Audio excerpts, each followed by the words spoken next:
Ladies and gentlemen, welcome to the Kegel Show. My name is Don Agent, and I'll be your host this week. And bringing back my dear colleague and friend Neil Stremmel, like a phoenix rising from the ashes, to join us again on another show. Thanks for coming out, Neil. Good to be here in person this time. Thanks. Yeah, it's kind of nice. We Skyped last time, actually, and we got a ton of views off of that, by the way. That's good. More than when I do this myself, obviously. Before we get started, I kind of want to give a special Kegel call out to Hans and Astrid Kroll, the proprietors of EBD and Boltec in Europe. Also, all of our friends, colleagues, and distributors from all around Europe that we got to spend time with last week. It's always a family reunion for me when I go to those types of things. But today, we're kind of here to talk about, very cool tournaments coming up. I've had the ability to do one in the past, but World Men's Championships 2018, Hong Kong, baby. Yep. One of my favorite places in Asia. Yeah, it's a great city. I'm looking forward to going. Yeah. There's a lot to do there. We got a lot of friends there, obviously. Yep. Vivian Fung, and there's been a lot of great players there over the years. Wu Su Hong comes to mind as one in particular. You're going actually over to kind of do a few different things at the tournament with JJ. Gus Falgin's going to be over there in advance and during the opening ceremonies because he's tripping around throughout Asia for 3 weeks. Gus, I and Chris just got back from Holland on Thursday night, so his schedule's been quite tense. But there's actually something else going on before the tournament, which is basically a youth development conference a couple days before the event. Can you shed some light on what the primary focus is going to be of that conference? Yeah, it's a youth development and coaches conference, and it's going to help focus on international youth programs and how to improve those programs through coaching for countries around the world. So this is primary for the coaches themselves. Yeah. Okay, so there won't be any actual youth bowling per se. This is information for the coaches to take back and help with their developmental programs. Correct. So the coaches will come in, they'll hopefully learn a bunch of new ideas and new things and take that back to those programs and help improve those programs so youth bowling can improve and the whole world bowling can improve. Fantastic, awesome. I mentioned that you're going to be doing some data collection, but you're there in a couple of different capacities, obviously. I mean, you take care of our sport and research as well as being director of the KBT. What else are you going to be doing at the event in conjunction with JJ?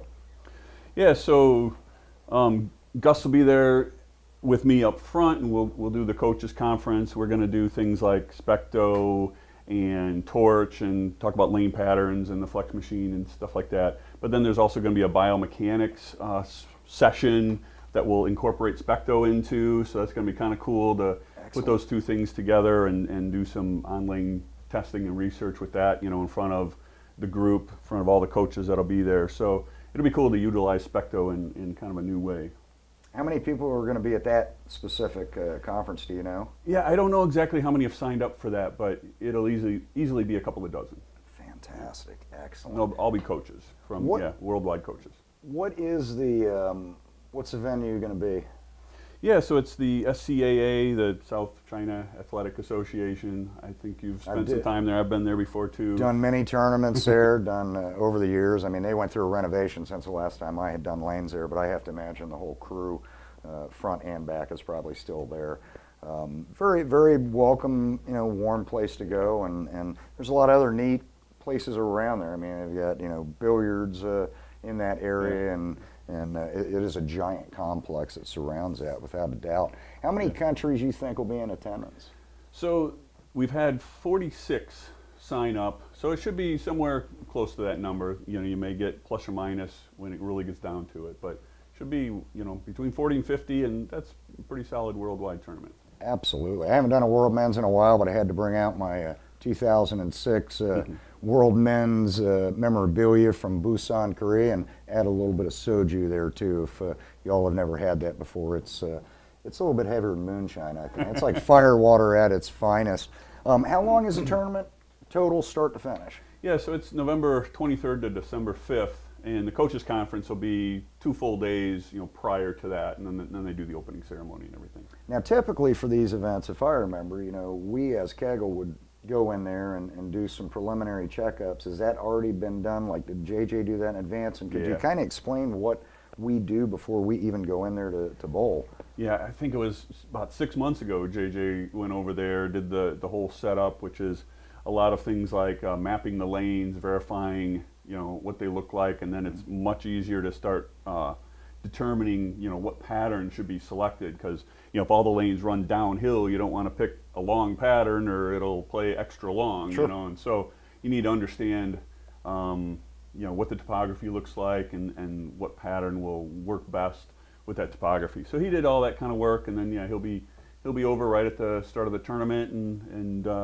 be able to put some finishing touches on that and start the event.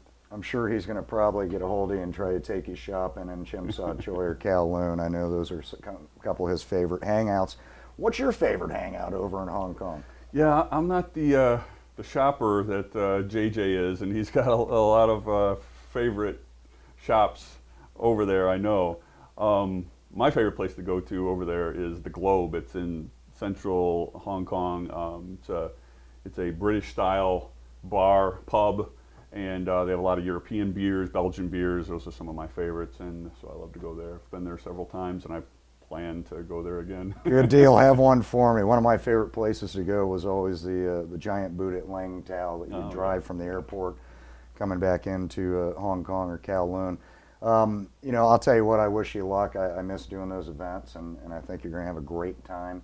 And obviously, anything you're going to be doing out there in conjunction with JJ is just going to help us better the sport going forward, because you'll be learning even more and more of the different venues. So I'm going to thank you for coming by, Neil. And before we wrap it up, we actually had asked our audience and employees about a month or so ago to kind of fire in some different questions. I was overwhelmed by actually how many questions we got. A couple, actually more than a couple, we're going to end up doing full shows out of. You'll probably be back for some of those as well, because it pertains to your expertise. But one of the questions that I thought would be a simple one to end the show with today was, how many Kegel employees do we currently have? Okay, and ironically enough, I found this out from our HR director just off the cuff for no reason last week before I flew out going over to Holland, and we are currently at 110. Now, that was before I got on a plane. It could be plus or minus a few in the last week, but always a constant growing company, and so glad you're able to be a part of it with us now and part of our family. And, we look forward to continuing research together and hopefully doing further shows so that we can pass that information on to the public. That being said, ladies and gentlemen, that's a wrap. Keep those wrenches turning. Have a wonderful day. Thank you.